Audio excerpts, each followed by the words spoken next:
Hello everyone, আজ হলো 13th July Sunday. আর আজকে সকাল সকাল ব্রেকফাস্টে তো হচ্ছে লুচি, কারণ সানডের দিন লুচি বা পরোটা হবে না এটা তো হতেই পারে না।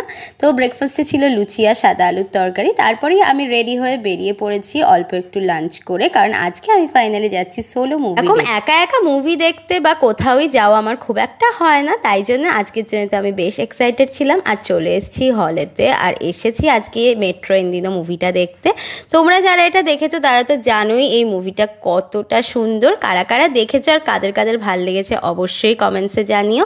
আর মুভি দেখার মাঝখানে আমি তো নিয়েছিলাম একটু চিকেন পপকর্ন। আর এই মুভির কনসেপ্টের চেয়ে এই মুভির গানগুলোই তো আমার অনেক বেশি ভালো লেগেছে। আর তোমরা অলরেডি কারা কারা এই মুভিটা দেখেছো কমেন্টসে জানিও। তারপর মুভিটা কমপ্লিট হতে হতে তো সন্ধে হয়ে গেছিলো, আর হালকা খিদে পেয়েছিল বলে আমি তো চলে এসেছিলাম KFC-তে, কারণ সানডের দিন প্রচুর অফার্সও থাকে। তো আমি তো নিয়েছিলাম আমার ফেভারিট। একা একা সোলো রেটে এসে নিজের সাথে নিজে সময় কাটিয়ে আমার তো দারুণ লাগলো। আর তার সাথে KFC-র খাবারের তো কোনো কথাই হবে না, আমার অলওয়েজ ফেভারিট। দেন চলে এলাম বাড়িতে। So that's it for today. দেখা হচ্ছে তোমাদের সাথে নেক্সট